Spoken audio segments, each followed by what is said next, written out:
Olá, sejam bem-vindos e bem-vinda. Na live de hoje, vamos conversar sobre o livro Pastoral da Esperança, lançado pela editora Vozes.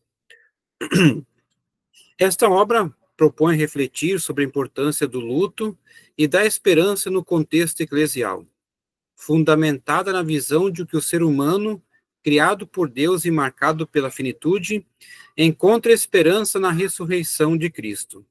É um recurso valioso que serve de suporte teológico e guia para ajudar os ajudantes em sua atuação na pastoral da esperança. Em suas páginas se encontram também a vivência do luto à luz das teorias psicológicas que exploram a dinâmica do sofrimento humano, ajudando a compreender este propósito inevitável da vida. Para apresentar a obra, receberemos o organizador, Frei Alberto Marini. Seja bem-vindo, Frei Alberto. É uma alegria tê-los aqui. Boa noite, Jailson. Boa noite a todos que nos acompanham aqui nesta live de apresentação. É uma alegria estar aqui para apresentar um pouco sobre esta obra tão importante, acho que no contexto pastoral, que é falar sobre Pastoral da Esperança.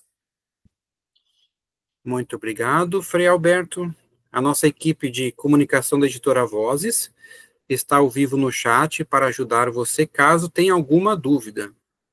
Ao longo do bate-papo entre os autores, todas as informações importantes serão enviadas no chat, incluindo o link para adquirir a obra, biografia do autor e redes sociais, entre outras. Então, com muita alegria, agora passo a palavra ao Frei Alberto, para que possa conduzir este momento de apresentação da obra de lançamento, então, Pastoral da Esperança, um subsídio pastoral bíblico e psicológico. A palavra é sua, Frei Alberto. Mais uma vez, é uma alegria estar aqui para conversarmos um pouco sobre esta obra, né, tão importante, tão enriquecedora dentro do nosso contexto pastoral, das nossas comunidades, né, paróquias, né, pessoas que trabalham dentro desta área da esperança, né, das exéquias. Acho algo muito válido hoje em dia. Primeiramente, para início desta nossa conversa, deste nosso diálogo, eu quero lançar uma pergunta que acho que é tão fundamental para o contexto desta obra.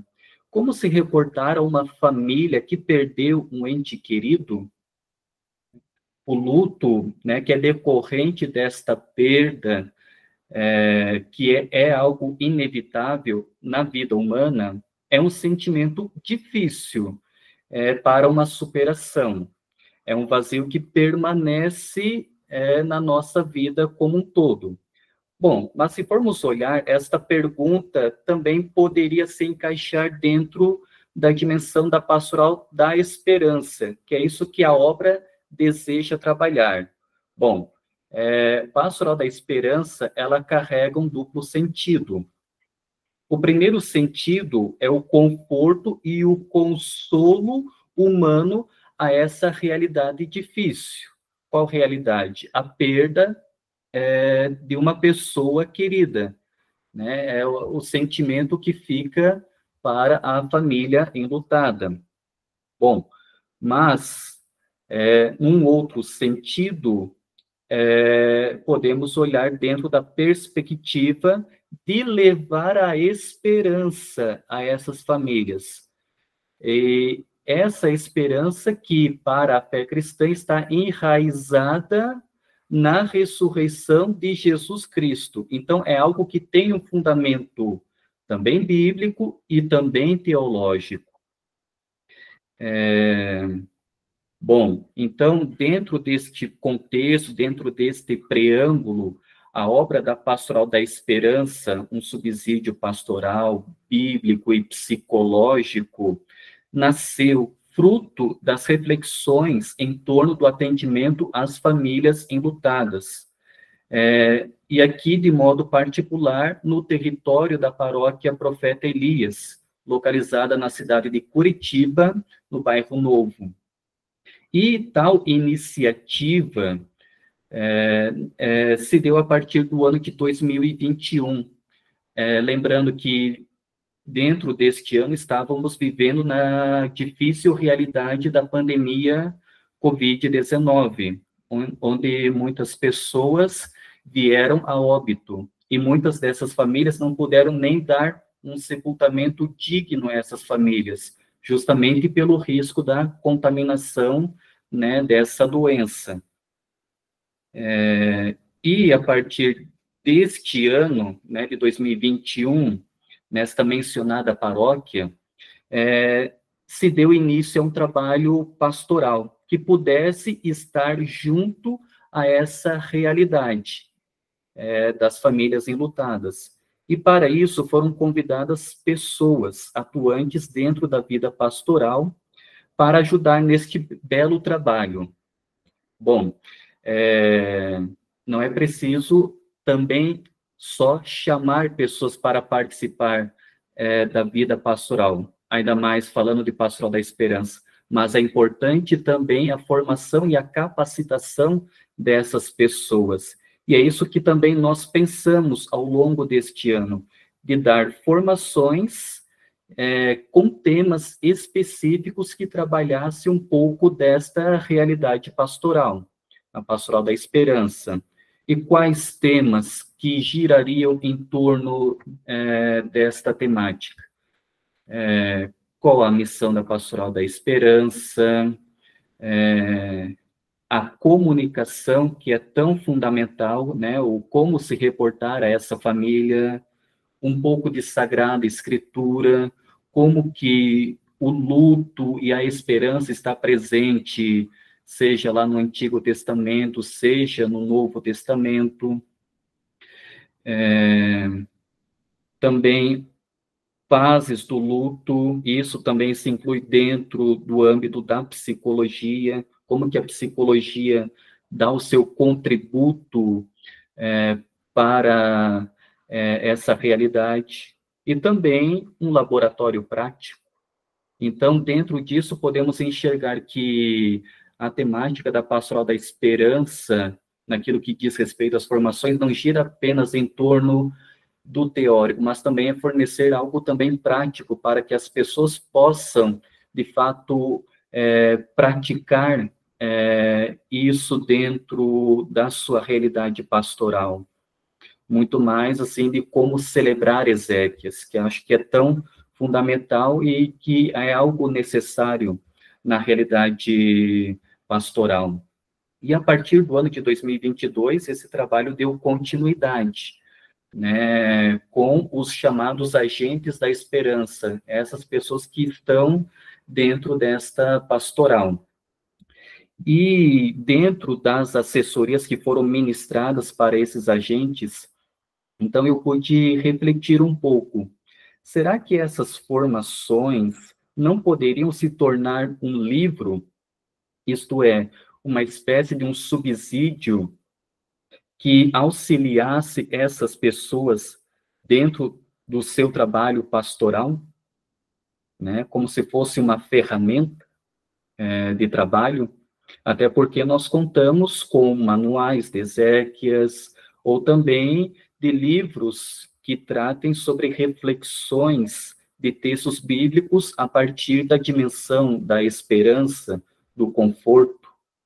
Bom, então, este subsídio que nós pretendemos enquanto uma obra, também se torna uma ferramenta que vem a agregar no trabalho pastoral deste agente, para ser utilizado na sua vida cotidiana e também como um conhecimento a mais em torno da dimensão da esperança, e fazer compreender o papel e a finalidade desta pastoral dentro da realidade paroquial, né, da vida das comunidades.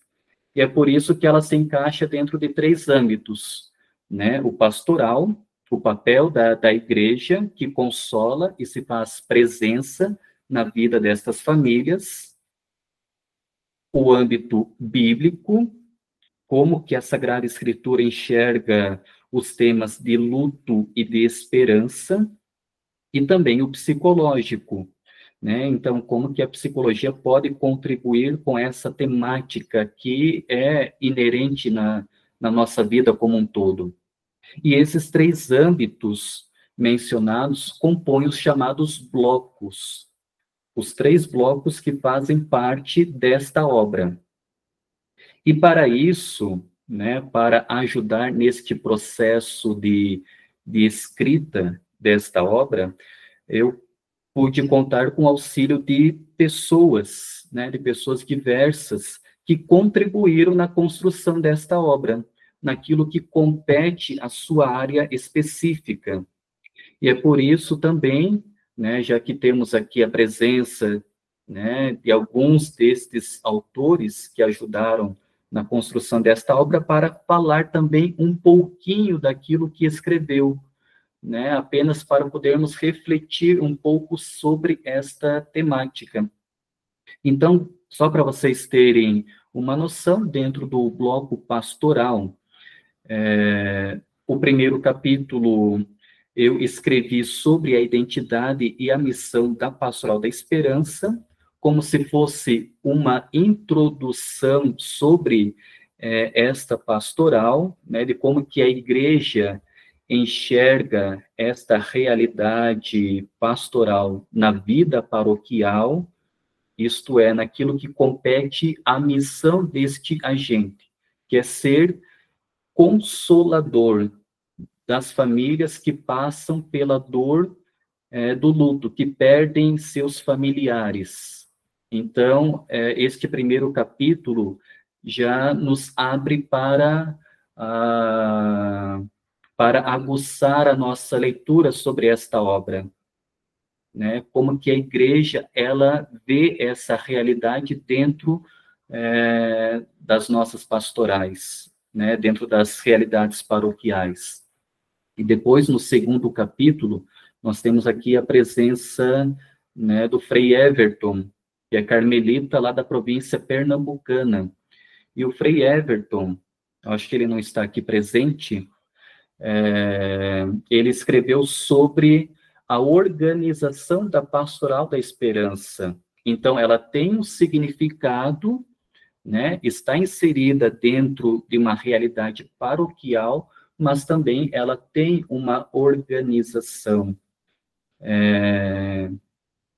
Isto no que diz respeito àqueles que fazem parte dessa pastoral e também sobre os temas que podem ser ministrados para a formação destes agentes, que é algo muito válido, muito salutar, porque formar-se é também indispensável na vida do ser humano. E depois, dando sequência ao nosso bloco pastoral, nós temos aqui o capítulo da Adriane Werner, que ela fala um pouco sobre a prática da comunicação. Então, já que ela está aqui dentro da nossa conversa, Adriane, poderia nos falar um pouquinho do que é essa comunicação, do que se trata, como se reportar às famílias enlutadas? Boa noite, Frei Alberto, mais uma vez. Boa noite a todos que estão aqui com a gente. Essa pergunta é justamente o que norteia todo o meu capítulo.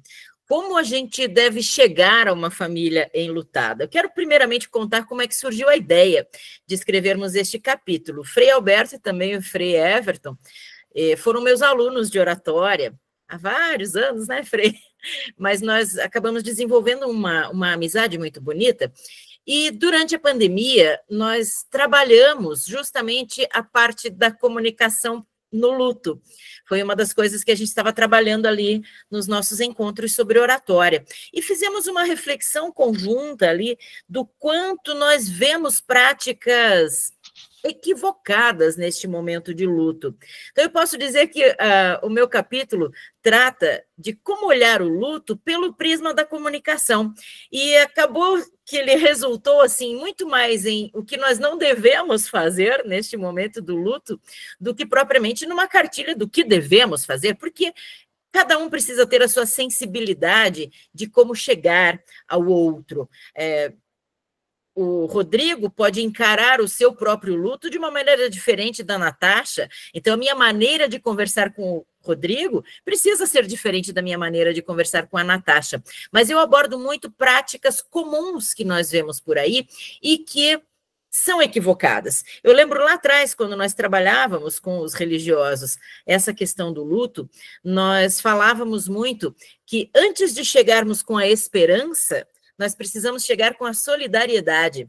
Se nós chegamos imediatamente com uma palavra de esperança, isso pode ser até revoltante para quem recebe essa palavra de esperança. E aí eu cito alguns exemplos. Um caso que me vem muito à mente, eu conheço um senhor que é muito meu amigo, ele perdeu na Covid um filho de 32 anos. Imagina a revolta deste pai. E as coisas que as pessoas falavam para ele foram gerando revolta. Ele ficou revoltado até com Deus, porque as pessoas chegavam para ele e diziam coisas do tipo, seu filho descansou. Ele dizia, mas meu filho não estava cansado. Meu filho estava no auge da sua produtividade aos 32 anos de idade. Ah, mas o seu filho está melhor agora. Ele, ué, mas o meu filho estava tão bem do meu lado, eu não sei onde ele está agora. Ele não está aqui do meu lado para eu saber se ele está bem. Ah, mas Deus quis assim. Que Deus é esse que arranca o filho dos braços de um pai? Então, todas essas palavras que as pessoas pretendiam que fossem palavras de esperança, pretendiam que fossem um alicerce, um apoio, acabaram sendo palavras de revolta. Quer ver um outro exemplo típico e também parte de uma observação muito próxima? Um outro aluno meu, também seminarista, foi passar as férias de julho em casa. Ele tinha 19 anos. O irmão dele, de 17, morreu em um acidente de moto. E sabe o que as pessoas diziam para ele? Fulano, você agora vai ter que ser forte, porque você vai ter que ser o amparo da sua mãe. Ou seja, arrancaram dele o direito de viver o luto. Nós temos um capítulo que fala sobre as fases do luto. Quando a gente diz você vai ter que ser forte, a pessoa é igual uma mãe dizer para uma criança, engula o choro. A gente não pode engolir as emoções assim. A emoção que a gente engole, depois se somatiza. Então, eu trabalho muito nessa ideia de primeiro nós chegarmos com a solidariedade, para depois, sim, levarmos a esperança. Eu acho lindo o trabalho da Pastoral da Esperança, que é justamente essa ideia de ir ao encontro das famílias enlutadas.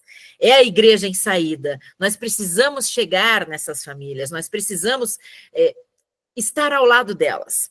A comunicação não violenta, que é uma metodologia de comunicação que eu trabalho bastante, nos apresenta dois conceitos muito importantes e os dois trabalham muito nos processos de escuta. Muitas vezes, quando nós pensamos em comunicação, nós só pensamos em falar, mas a escuta é fundamental para uma boa comunicação. E a comunicação não violenta nos ensina dois caminhos para a escuta. Aquele que eles chamam, então, de escuta ativa, e o outro que é a escuta empática. As duas são igualmente atentas, mas a escuta ativa é aquela em que a gente participa mais. Então, eu vou conversar com o Frei Alberto, por exemplo, e vou fazer uma escuta ativa. Eu coloco perguntas, eu interajo bastante com ele, eu demonstro o quanto eu estou prestando atenção, o quanto eu tenho interesse em que ele continue me contando aquela história. Essa é a escuta ativa. Já a escuta empática é aquela de quando a gente percebe que a pessoa precisa desabafar. E nós não precisamos ficar fazendo interferências na fala dela. Eu até brinco, e os psicólogos ficam bravos comigo, mas eu brinco que é o momento em que a gente banca o psicólogo, porque nós fazemos somente aquelas interferências assim. Nossa, puxa, entendo. Ah, é complicado. Isso é escuta ativa, quando nós percebemos que a pessoa precisa desabafar. No momento de luto, quase sempre nós precisamos praticar mais a escuta ativa, mais a escuta empática, misturei os nomes aí, né? Mais a escuta empática, que é essa de quando a pessoa precisa desabafar, do que a escuta ativa, que é aquela em que nós lideramos a conversa, direcionamos, interagimos. Nós precisamos aprender a praticar a escuta empática, fazer com que a pessoa se sinta confortável para desabafar com a gente. Se ela quiser abrir uma caixa de fotografias e comentar, nesse dia o fulano estava fazendo tal coisa, olha como Beltrana era linda, a gente precisa só estar ali do lado dela. Isso é praticar a escuta empática. Em resumo, essa é a linha que eu sigo de reflexão no capítulo em que trabalhei e que para mim foi um grande prazer, Frei Alberto, poder trabalhar essa temática. Gratidão, Adriane, pela sua partilha, e com certeza a dimensão da comunicação é também muito importante dentro desta realidade pastoral, justamente porque estamos lidando com o sentimento da família, o sentimento da perda de alguém, mas o sentimento que não é mensurado. Eu não sei do que o outro está sentindo, né? Mas é algo importante quando se fala de uma comunicação, às vezes mais do que palavras, um simples gesto de estar com a pessoa. Isso, é a presença, é um abraço. Muitas vezes a gente não precisa dizer nada. Dando sequência aqui a nossa fala, dentro de como que a obra está organizada, nós temos aqui o bloco bíblico. E este bloco bíblico, nós iniciamos ele com uma introdução ao luto e à esperança dentro das Sagradas Escrituras. E, para isso, nós contamos com a presença do coautor Rodrigo Andrade. Rodrigo Andrade, está na chamada? Sim, está ali. Tudo bem, Rodrigo? Certo. Poderia nos falar um pouquinho daquilo que você trabalhou neste capítulo introdutório, né, sobre essa temática que estamos trabalhando, mas dentro da Sagrada Escritura? Claro, Frei. Para mim foi também assim, acho que na mesma linha da Adriane, a gente parte também de uma experiência pessoal, né? Não há dúvidas de que essa experiência da pandemia foi uma experiência de luto, de fato, né? E não à toa que foi exatamente logo após, imediatamente após 2 anos bastante tensos, né, dessa situação, que a convite, então, do Frei Alberto, nós realizamos um bate-papo numa das comunidades da Paróquia Profeta Elias, com exatamente os agentes da Pastoral da Esperança, né?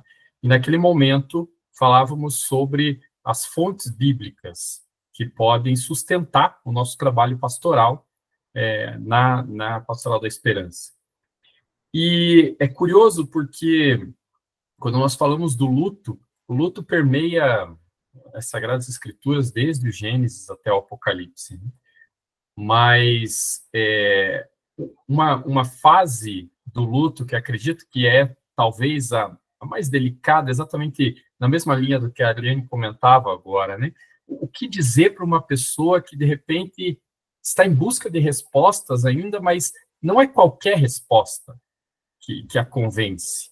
E, ao mesmo tempo, é perigoso se dar qualquer resposta sem pensar, né? Então, muitas vezes é o silêncio que fala, né? É o silêncio que reza em nós. E foi exatamente a partir dessa experiência que eu busquei, então, traduzir aqui em texto um pouco essa experiência do que eu e outros autores, inclusive os autores que eu utilizei, chamam de teologia do Sábado Santo, né? Teologia do Sábado Santo, que é esse silêncio de Deus. O silêncio de Deus diante da revolta humana. A revolta humana é algo que caracteriza, inclusive, a nossa própria humanidade, né? Inclusive, no texto, nós colocamos ali a própria citação do Salmo, né? Do Salmo 22, o Eli, Eli, lama sabachthani, meu Deus, por que me abandonaste? Essa citação que é colocada na boca de Jesus, exatamente para evidenciar a sua humanidade diante de um momento de sofrimento. Talvez a principal experiência humana que nos caracteriza como humanos, de fato, e consequentemente, como seres limitados, é a experiência do sofrimento, a experiência do luto. Mas essa experiência do luto, mais do que perguntar por quê, que é geralmente o nosso primeiro ímpeto, a fé nos convida a nos perguntarmos para quê. Para quê? Ou seja, numa perspectiva mais do que olhar para o passado e entender os motivos, é olhar para o futuro e entender o para quê. Para que isso me conduz? Né? E o Sábado Santo é justamente esse momento, um momento talvez que liturgicamente e teologicamente ainda pouco explorado por nós, pastoralmente, nas nossas igrejas e tudo mais, mas que possui um significado profundo e que fala a nós, nessa perspectiva da Pastoral da Esperança, no sentido de dizer que não é porque Deus está em silêncio que ele não está agindo. O silêncio de Deus não significa a ausência dele. E é exatamente um pouco por essa linha que a gente segue o texto. Talvez falar mais do que isso seria dar muito spoiler, e fica o convite à leitura desse capítulo. Obrigado, Rodrigo, pela sua partilha, também por colaborar neste trabalho, né, junto a esta obra. E dando sequência aqui, já que o Rodrigo nos introduziu a essa dimensão dentro das Sagradas Escrituras, então agora eu chamo para a nossa conversa o coautor Marcelo Lessa, que escreveu sobre o luto e o sofrimento no Antigo Testamento. Então, Marcelo, poderíamos falar um pouquinho do que se trata esse luto, o que é esse sofrimento dentro da visão do Antigo Testamento? Claro, Frei Alberto, boa noite a todos os coautores, todos aqueles que estão nos acompanhando, os convidados que estão nos acompanhando, né? Eu sou Marcelo, como todos já viram aí, sou um franciscano secular, mas tenho um carinho muito grande por vocês, carmelitas, porque tive uma experiência muito positiva. Eu sou carioca de origem, mas sou um católico formado numa cidade vizinha ao Rio de Janeiro, que é Itaguaí, é a minha diocese, onde surge o católico Marcelo. E na diocese de Itaguaí, eu tive o privilégio, a honra, né? Eu acho que não é nem privilégio, a honra de ser formado na catequese, dos cursos de agente de pastoral, por um carmelita, que eu acho que vocês conhecem, que é o Carlos Mestres. Ele teve muito tempo aqui conosco. E Carlos Mestres sempre falava que quando a gente precisasse escrever um texto para alguém, ou um texto qualquer, a gente escrevesse como se estivesse conversando com aquele com quem a gente quer se comunicar. E essa preocupação que eu tive aqui, quando eu fui convidado pelo Frei Alberto, por intermédio da Natasha, para poder participar dessa obra. Então, quando se fala desse luto no Antigo Testamento, eu quis pegar, apesar da minha linha de pesquisa ser concentrada no Novo Testamento, mas só se entende Jesus a partir da sua tradição, que é a tradição judaica. E só se entende o Antigo Testamento à luz do evento Cristo, né? Então, quis pregar também esse primeiro texto do Salmo 22, a exemplo do Rodrigo, justamente por causa desse brado de Jesus, que não é nem um brado, né, um sussurro na cruz, Senhor, Senhor, por que me abandonaste, que na verdade é quando Jesus reza dentro da sua tradição judaica, que Jesus era judeu, um ótimo judeu, né, um bom judeu. E aí eu procurei trabalhar essa perspectiva do sofrimento, no primeiro momento, a partir do luto de Maria e a partir do luto dos seus discípulos, né? Diante daquela mensagem da cruz ali, que Jesus, aquele evento da cruz, que para nós hoje é libertação, mas que naquele momento de Maria era a vida de seu filho que estava sendo tirada, né? Era uma morte, como o Dom Luiz Ritz costuma chamar, eu aprendi com ele esse termo, a morte nistanásica. É aquela morte que pode ser evitada, uma morte que é provocada, é a morte de Jesus. Então, diante desse sofrimento, qual é o sentimento de Maria, qual é o sentimento dos seus discípulos? É isso que eu queria deixar para aqueles que vão ter contato com essa obra. Aí peguei 3 grandes blocos que tratam do sofrimento. Depois, o conhecidíssimo Cântico do Servo Sofredor, que está no livro de Isaías, né? Para falar desse servo que sofre, que depois nós conseguimos identificar com Cristo, né, que é esse servo sofredor, mas que em todos os livros do Antigo Testamento, principalmente essa leitura profética, onde nós estamos agora, esse sofrimento não é na última palavra, a última palavra é sempre de Deus. E Deus tem sempre o controle da história, e a resposta de Deus é sempre uma resposta positiva. Fechando esse bloco, eu acho que o que mais se fala no Antigo Testamento de sofrimento é a história de Jó. Jó é uma história bem conhecida quando se fala de sofrimento. Eu acho que quase todo mundo que tem contato com a Sagrada Escritura lembra do sofrimento de Jó. E aí, a exemplo da Adriane, que falou muito bem, eu acho que nessa hora é o Espírito que nos inspira, né? A Adriane e o Rodrigo. E eu, sem querer, sem saber, fui no mesmo caminho que ele.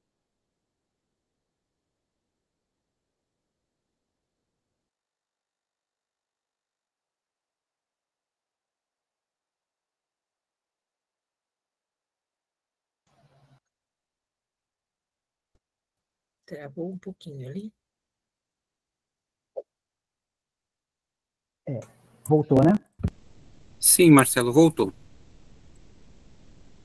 Desculpa, acho que deu um problema na minha internet, está meio instável hoje aqui em casa. Estamos inventando muito. Eu acho que eu parei no livro de Jó, não foi isso? Isso. Então, naquele momento onde aquele conto nos conta que Jó perde tudo, inclusive seus filhos, e vocês imaginem aquele momento de dor, né? Qual é a dimensão da dor de Jó nesse momento? Então, ele recebe a visita de uns amigos. A primeira coisa que esses amigos fazem é ficar 7 dias em silêncio com Jó. E foi justamente esse momento de silêncio que eu quis enfatizar nesse momento, né? Essa atitude de silêncio, porque nem sempre as palavras são bem-vindas nesse momento. Porque as pessoas querem, às vezes, os enlutados querem um silêncio presente. Não é uma ausência, o silêncio nem sempre é uma ausência. Quando os amigos de Jó ficam com ele, ficam presentes com ele, sofrendo com ele, vivendo o luto com ele. A gente precisa viver o luto. E para encerrar, né, já que eu falei dos três grandes blocos que eu tratei nesse capítulo, eu botei várias citações bíblicas, sem explicar as citações bíblicas muito, para fazer com que os agentes de pastoral, principalmente, consultem o texto bíblico, né, e leiam o capítulo concomitantemente com o texto bíblico, para poder se familiarizarem mais com a Sagrada Escritura e perceberem essa riqueza que a Sagrada Escritura tem para ajudar no trabalho de cada um. Muito obrigado a todos, paz e bem. Gratidão, Marcelo, também pela sua partilha e também pela sua colaboração junto a esta obra. E dando sequência a este bloco bíblico, agora eu chamo para a conversa a Natasha Ribeiro, que escreveu sobre a concepção da esperança cristã no Novo Testamento. Então, Natasha, poderia nos falar um pouco do que se trata esta esperança e como que ela está relacionada à Pastoral da Esperança? Claro, boa noite a todos. Primeiro, eu gostaria de agradecer pela oportunidade, pelo convite feito pelo Frei Alberto, por meio do Rodrigo, de fazer parte dessa obra tão atual e necessária para a nossa igreja. Nesse capítulo, eu pude contextualizar um pouco sobre o tema dessa esperança no Novo Testamento, como é difícil esperançar nesse momento tão difícil, e como Paulo fala, é importante a gente vivenciar o luto, mas a gente não pode entrar em desespero como aqueles que não têm esperança. Eu trago alguns fundamentos bíblicos, mas também trazendo a aplicabilidade pastoral, partilhando um pouquinho da minha experiência. Eu faço parte da Pastoral da Esperança desde os meus 19 anos, são 7 anos já seguindo esse chamado. Atualmente eu atuo no cemitério de Ricardo de Albuquerque, que faz parte da Arquidiocese do Rio de Janeiro, e dentro do capítulo eu quis compartilhar um pouquinho de uma celebração de Ezequias que me marcou muito durante esse tempo que eu estou servindo.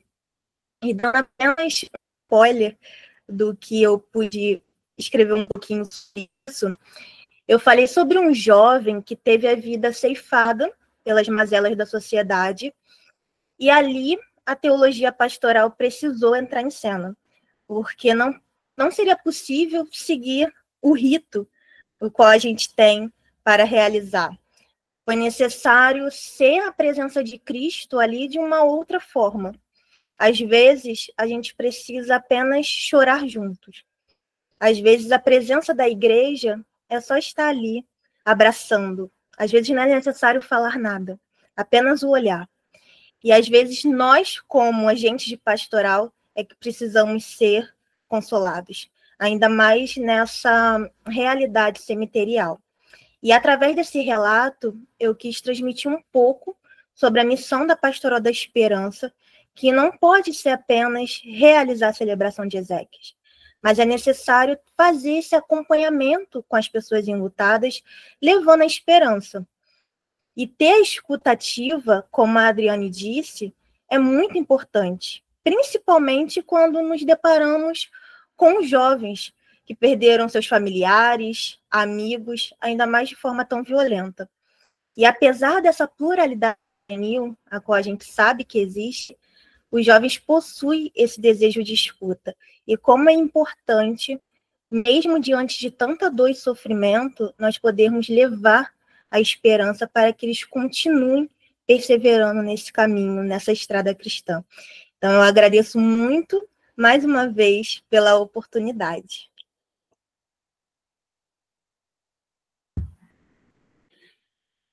Agradeço, Natasha, né, pela sua partilha, também pela sua colaboração, né, de ter aceito escrever sobre este capítulo, né, da esperança no Novo Testamento. E como todos nós sabemos, a nossa esperança está enraizada em Cristo Jesus, né, aquele que venceu a morte, né, e ressuscitou, e com Cristo todos nós ressuscitaremos um dia. Então, este bloco bíblico nos ajuda a entender a visão da Sagrada Escritura sobre esses dois temas principais, daquilo que a obra quer tratar, né? Seja do luto, mas também seja desta esperança. E depois, passando para o nosso terceiro e último bloco trabalhado nesta obra, é o bloco psicológico, que é um pouco das contribuições da psicologia, né, em torno desta realidade pastoral.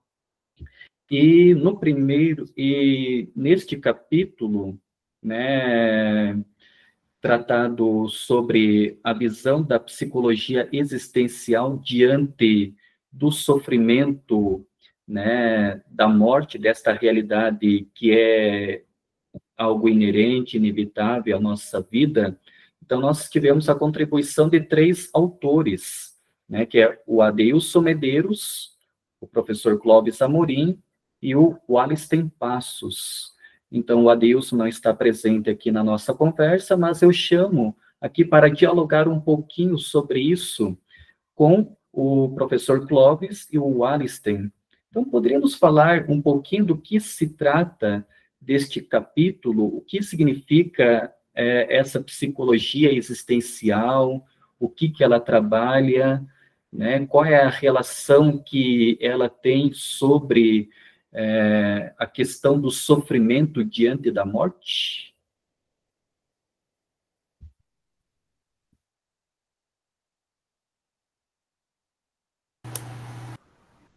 Pronto.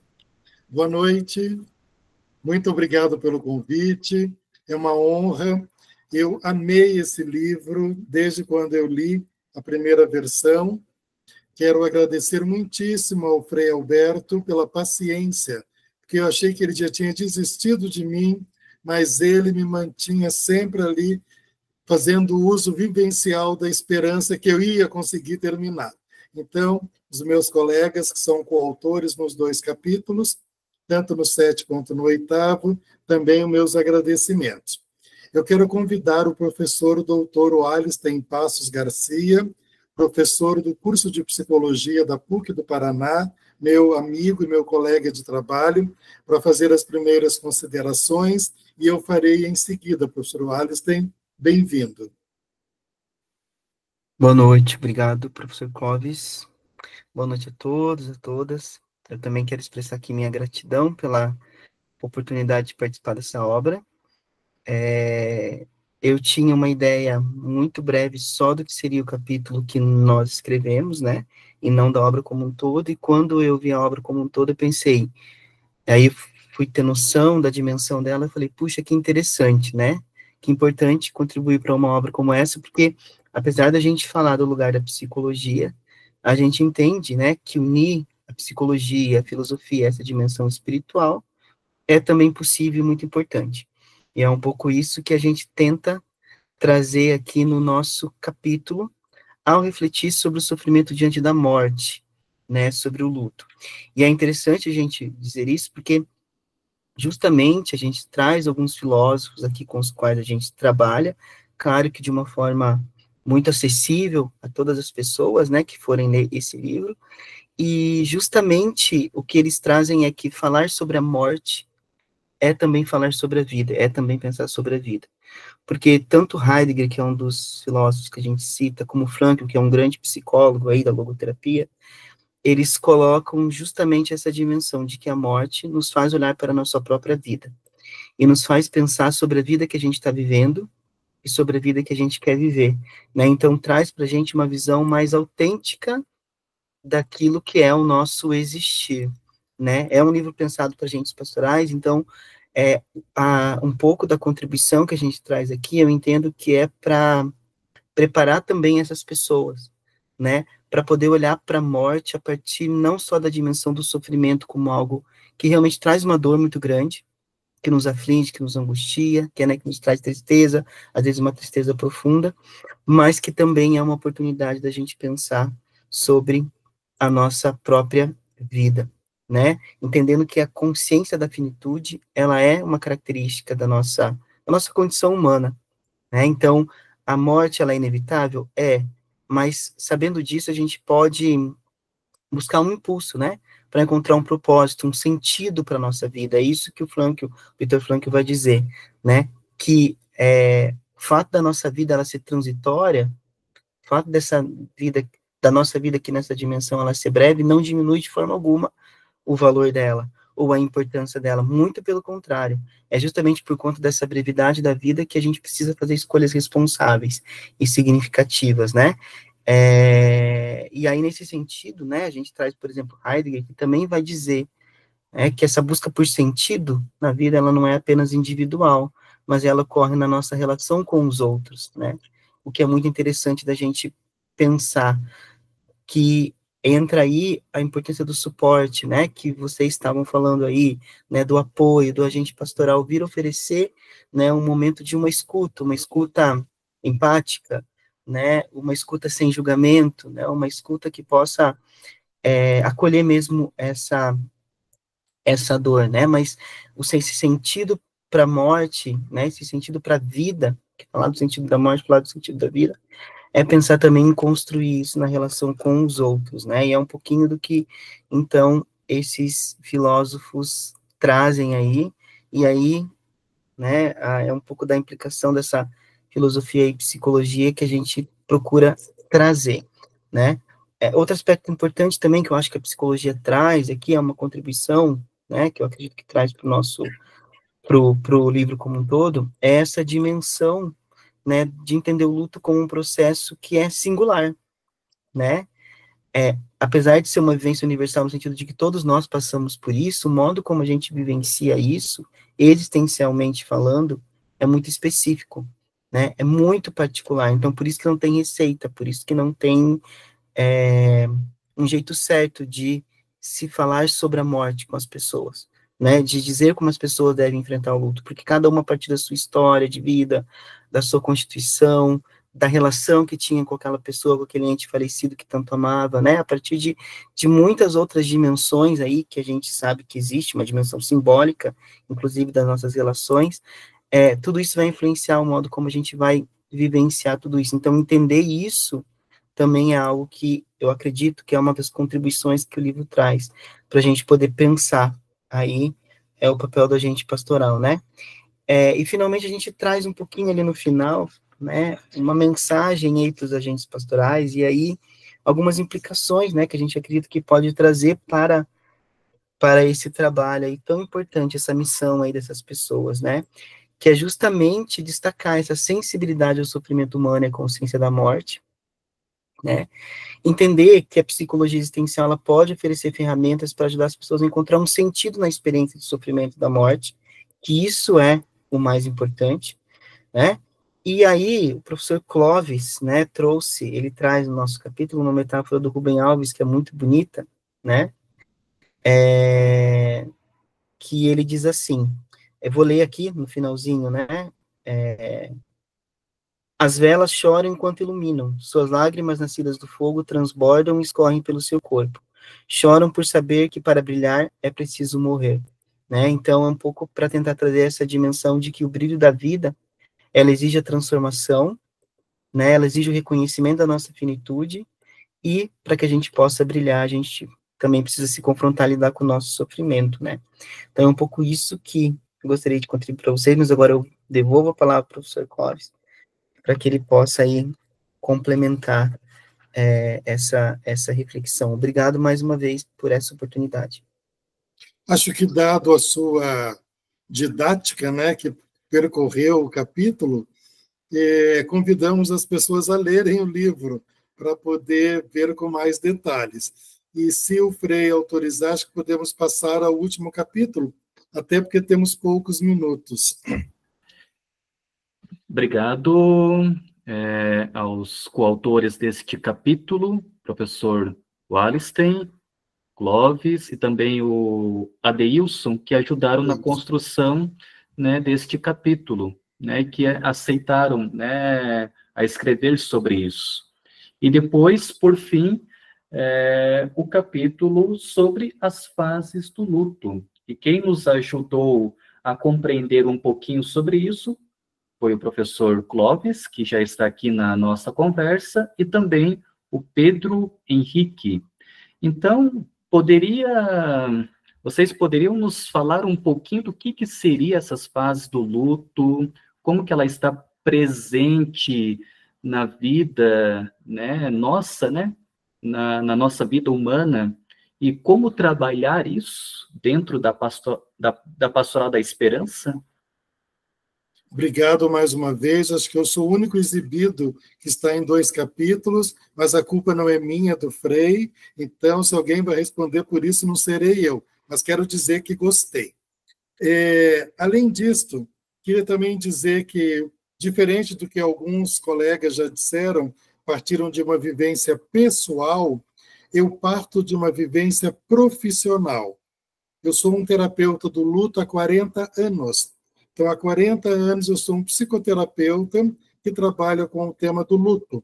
Comecei com crianças e depois, então, passei a trabalhar com adultos e idosos.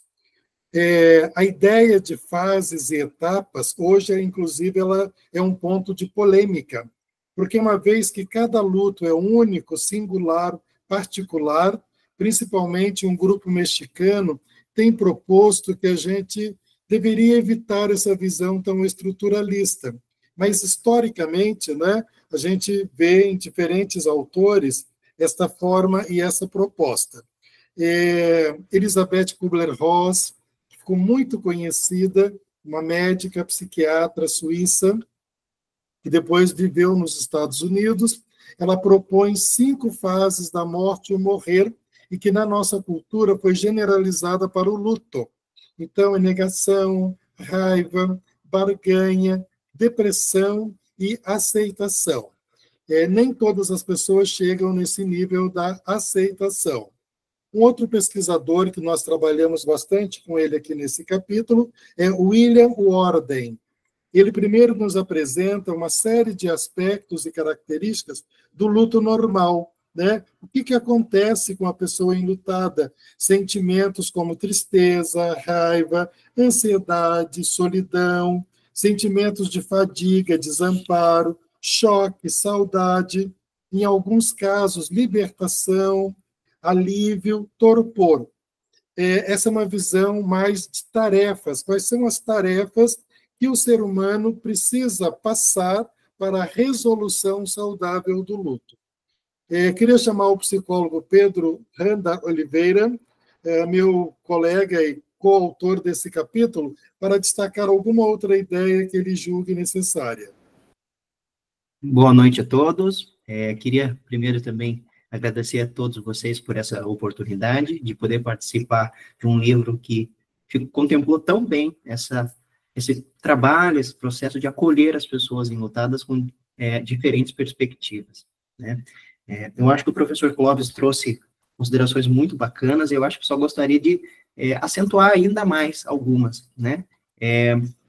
Nessa perspectiva de tarefas do luto, eu acho muito interessante, porque ela traz de novo a pessoa enlutada para uma participação ativa em elaborar o seu luto.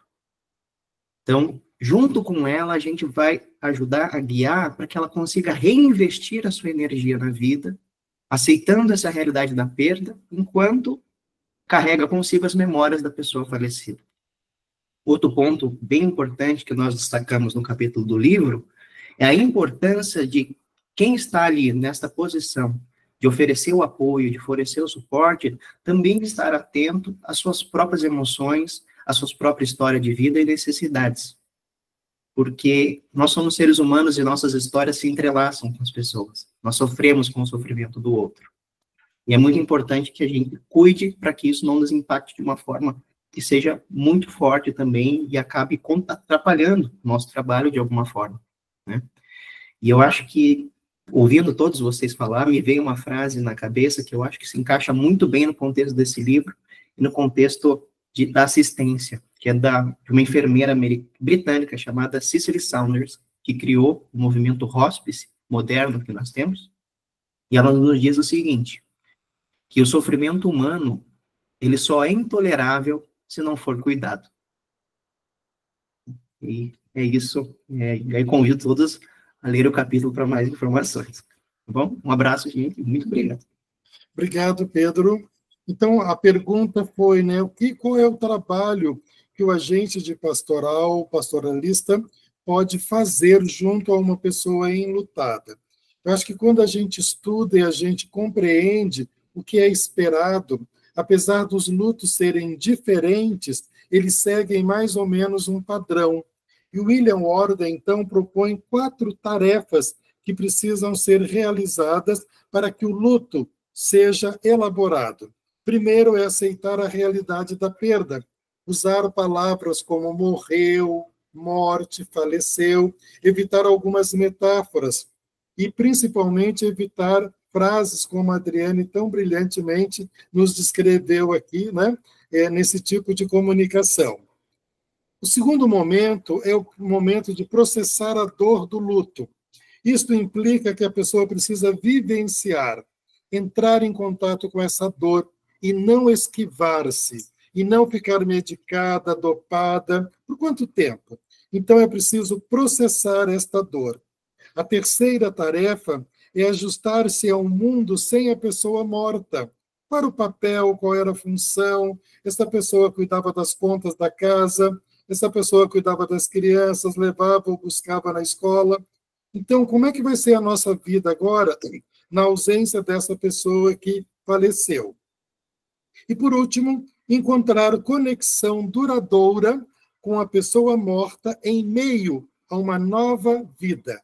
Ou seja, eu preciso tirar essa pessoa do mundo externo e trazê-la para dentro de mim. Agora, ela não está mais fora de mim. Ela vive no meu amor. Ela vive dentro de mim. Então, esse é um movimento que pode demorar até 1 ano, às vezes um pouco mais. Então, é escutar, é acolher, é deixar o sentimento vir e não tentar bloquear ou evitar. Dizer, olha, mas já passou 1 ano, acaba com isso, né? Ou, era uma senhora tão idosa, estava na hora, né? Imagina, né? Nunca está na hora. Então, nesse sentido, o profissional, o pastoralista deve acolher esta pessoa, estar disponível, ser com. estar junto, isso com certeza vai ajudar naquele caminho que em 1917 o Freud chamou de luto saudável. Vivemos a perda, vivemos a separação, vivemos a dor e nos reconectamos com a vida e seguimos com a nossa missão. Frei Alberto, muito obrigado. Obrigado, professor Clóvis, Pedro Henrique, né, pelas vossas partilhas e também por terem aceito, né, este trabalho de escrever sobre este capítulo das fases do luto, que é algo tão importante, né, de se falar também dentro dessa dimensão da pastoral da esperança, né? Então, como um todo desta obra, né, de como ela foi organizada, então nós, autores desta obra, convidamos a você, leitor, para que também faça a leitura desta obra e, se necessário, né, utilize dentro do seu trabalho pastoral, né, aonde quer que você também esteja, que acho algo muito salutar, como eu já tinha dito no início, se torna, então, um subsídio, né, uma ferramenta que nos ajuda, que agrega no nosso trabalho pastoral, junto com os nossos manuais de exéquias e também sobre as reflexões bíblicas, né, sobre a dimensão da esperança, né? Mas a pastoral como um todo é de acolher, né, e de dar conforto a essas famílias, mas tendo a certeza na esperança da ressurreição. E nós sabemos que a nossa esperança está em Jesus Cristo, que é o centro e a razão das nossas vidas. Então, Jailson, não sei se abrimos para perguntas, até por questão da decorrência do tempo, mas é isso que nós queríamos apresentar, né, para todos, né, o convite à leitura desta obra. Perfeito, Frei. É o Diogo, novamente, né, o promotor de catequese da editora. Recebi uma mensagem do Jailson que lá na região dele, em Duque de Caxias, no Rio de Janeiro, acabou completamente a energia, acredito que no bairro inteiro, né, no vendaval, chuva e tudo mais. Ele pediu, toca aí com o pessoal. Então vamos tocar. Então, Frei, é isso mesmo. A gente abre agora a possibilidade para perguntas ou algumas considerações que alguém queira colocar ainda, né? Temos mais alguns minutos, sim, é possível, né? Então, quem quiser levantar a mão, colocar aqui no chat também, ou sentir a vontade de abrir a câmera e o microfone, por favor, fiquem à vontade. Bem, eu quero fazer duas observações muito rápidas. Primeiro, agradecer a Marilac pela revisão muito cuidadosa, minuciosa, e aprendi tanto. Parabéns à editora, que tem esta pessoa tão atenta, tão gentil, e que transformou nossos pensamentos numa linguagem escrita muito fiel ao que nós, de fato, queríamos fazer. Muito obrigado à editora, e em particular à Marilac. E, em segundo lugar, eu esqueci de dizer que no final do nosso capítulo, nós também fazemos uma lista de obras muito simples, muito objetivas, que a gente pode utilizar no dia a dia, quando nós encontramos uma senhora viúva, quando nós encontramos uma mãe que perdeu um filho jovem. A gente sabe que a mãe que perdeu o filho é um tipo de luta, é um tipo de dor que não tem nome. Se chama dor que não tem nome. Então, tem aqui várias referências, espero que elas sejam úteis. Era isso, muito obrigado.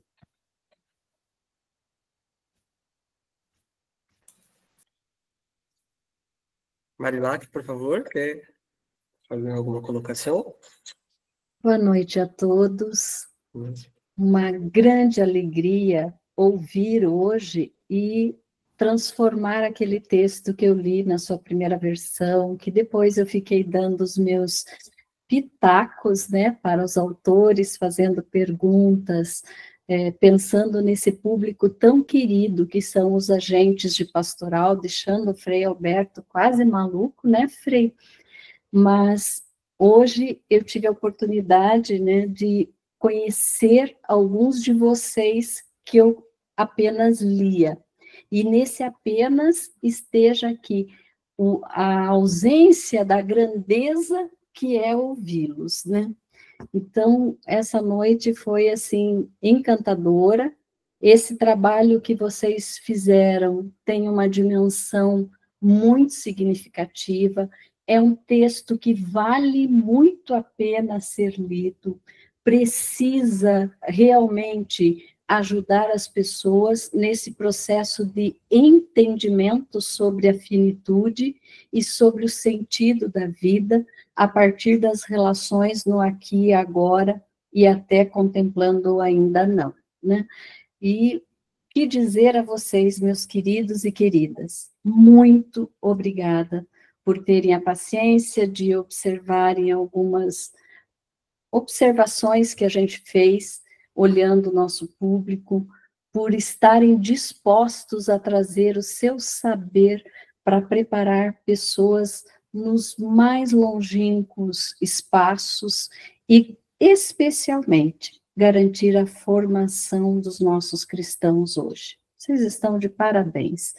Que essa seja uma obra que ajude muitos e enobreça a vida de vocês, que já enobrecem a vida de muitos. Muito obrigada. O professor Clóvis sabe do meu carinho, é uma pessoa de longa data que a gente queria muito junto, e ao Frei Alberto por essa iniciativa, né, de reunir essas mentes brilhantes para esse trabalho. Muito, muito obrigada. Muito bom, gente. É uma obra, eu estava lendo essa obra aqui, ela é encantadora e envolvente, né? A gente vai lendo, vai mergulhando aqui na profundidade com que vocês escreveram, se colocaram aqui. Eu sou da Pastoral Catequética, né? E a gente trabalha muito, assim, com diversos temas em vários lugares, e eu ouso dizer que se tornou esse material aqui, essa obra de vocês, tem a dimensão de se tornar a obra referencial para a formação dos novos agentes, né? E no Brasil, obviamente, né? Em todo o Brasil. E no que depender da Voz, da editora Voz, e todo da nossa equipe, do nosso time, a gente vai fazer com que isso aconteça, tá? E parabéns a todos aqui, ó, algumas mensagens no chat, a Neide Shimazaki, parabéns, Dr. Clóvis e o Pedro, ela estava escutando vocês falar, também a Graciele, muito interessante, muito bom ler essa obra, parabéns a todos os envolvidos, a Graciele Azevedo, a Valéria, que está aqui, né, Valéria? Quer falar isso ao vivo, Valéria? Não quer abrir o áudio? Vai lá, pode ir, por favor. Eu gostaria de agradecer essa imensa oportunidade de estar aqui com todos, conhecer essa obra. Com certeza vou ler, vou apreciar muito, e foi de uma riqueza ímpar, como eu coloquei no chat. Muito obrigada a todos os envolvidos. Ai, parabéns pela beleza da capa. A capa é belíssima, de uma delicadeza, que a capa já atrai a gente, só a foto da capa antes de ler o título. Parabéns. Verdade, professor. Belíssima, belíssima. E aqui, gente, ó, o Frei Edmar, para a gente finalizando, Frei Edmar, Deus abençoe grandemente a cada um de vocês, parabéns ao Frei Alberto, a Marlene, muitas bênçãos a todos os envolvidos, aos ministros da Consolação e Esperança, e a Adriane, que é ali, a autora incrível. O Nildo levantou a mão. Dele que o Nildo levantou a mão. Desculpa, o Nildo, por favor, se o senhor está aí ainda, por favor, pode abrir o áudio. Fazer a sua colocação, por favor.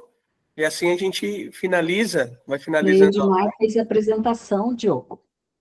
Oi, desculpe? Frei Edmar fez a apresentação da obra. Uma linda apresentação. Olha, que incrível. Muito bom. Frei Alberto, por favor, alguma consideração final? Acho que o sentimento de gratidão, né, pelos autores, né, de terem colaborado na construção desta obra, que eu acho que foi muito enriquecedora na área de que cada um pôde trabalhar, que pôde contribuir, seja na área da pastoral, também seja na área bíblica, seja na área da psicologia, cada um pôde contribuir e dar o melhor de si, né, para esta obra. E também o agradecimento à nossa amiga Marilac, né, pelas ajudas, revisões, né, orientações em torno desta obra, né, que é fruto das reflexões em torno das famílias enlutadas, né, que é uma realidade que a gente se depara na nossa realidade paroquial, né, e quem sabe a gente não pode, né, expandir isso a nível de Brasil, seja trabalho com as dioceses, arquidioceses, né, de capacitar o povo de Deus, né, para formarmos agentes da esperança, que levem o consolo, né, que leve a esperança até a essas famílias. Eu acho que é um convite, né, sobretudo a ler, a degustar, né, o livro assim, é bom. E o preço está ótimo. Estou suspeito em falar, mas, né, espero que todos possam fazer, né, uma boa leitura, né, colocar em prática aquilo que o livro nos ajuda a compreender um pouquinho sobre esse tema tão essencial, que é sobre a pastoral da esperança. Obrigado, Frei Henrique, Frei Alberto. O Frei Everton levantou a mão, Frei, é isso? Por favor. Sim, sim, sim. É uma grande alegria estar aqui revendo Frei Alberto, a Adriane Werner, que muito nos ajudou lá no Juniorato, em Curitiba, quando nós iniciamos. É muito bonita essa história da Pastoral da Esperança, porque no ano que começou o processo, a paralisação pela pandemia, Frei Anderson Rosa convidou a mim e a Frei Alberto para nós iniciarmos a Pastoral da Esperança na paróquia Profeta Elias. E uma das coisas que nós tivemos grandes dificuldades foi a falta de um material, de um manual, de formações para que pudéssemos formar. E com a graça de Deus e o estudo, a colaboração de inúmeras pessoas que nós trazemos das nossas faculdades para as igrejas e tudo, nós conseguimos iniciar esse processo da Pastoral da Esperança, e ele se expandiu. E eu vendo aqui as colocações, assim o coração fica muito emocionado de ver o quanto essa semente frutificou. É como aquilo mesmo que está na capa, como ela floresceu, como ela frutificou, para que possa levar a esperança e a consolação às famílias. Fiquei com a parte da oração, um livro escrito por um carmelita, tinha que ter um momento de oração. Então, levar as pessoas à consolação é a grande missão de todo o povo de Deus e de nós, família carmelitana. Meus parabéns ao Frei Alberto pela sua profissão de votos perpétuos, seu sim definitivo, que foi recentemente, que a Virgem do Carmo o abençoe nessa nova etapa da sua vida religiosa, e parabéns por essa pastoral que se desenvolveu, que se transformou em histórias, que se transformou em livro. Mas tudo isso aconteceu porque tinha coração e esperança. Então, foi um grande prazer também conhecer todos vocês que fizeram parte desse trabalho maravilhoso. Espetacular, Frei Everton, muito obrigado. E chegamos ao final da nossa live sobre a temática Pastoral da Esperança, sobre essa incrível obra, né? E agradeço ao organizador, Frei Alberto, parabéns, a todos os autores envolvidos com a obra também, parabéns a todos pelo lançamento, né? Aos que estão aqui convidados, queiram adquirir a obra, a gente está com uma promoção de 30%, já está barato, né, Clóvis? Vai ficar mais barato ainda, né? O livro está saindo por apenas R$ 29,00, e com desconto, tem um cupom de desconto, o Jailson preparou um desconto para a gente, de 30%, e o cupom pelo site da Voz, né? livrariavoz.com.br, você pode procurar o livro e colocar o cupom Curso Vozes, né? Curso Voz, e aí o site vai lá aplicar o desconto de 30%, aí você vai poder comprar uns 10 de uma vez só e presentear seus amigos, seus colegas, né, e todo mundo aí para ter acesso a esse material e quem sabe virar um grande agente aí da Pastoral da Esperança com essa formação incrível. Mais uma vez, boa noite a todos, Frei Alberto, mais uma vez parabéns a todos aí e vamos juntos, né, esperançar é necessário. Tchau, gente, paz e bem a todos. Obrigado, Diogo, um abraço. Paz e bem. Paz e bem a todos, boa noite. Abençoada noite a todos. Muito obrigada. Um cheiro no coração. Que alegria ver o Frei Everton, Frei Alberto, Frei Vinícius.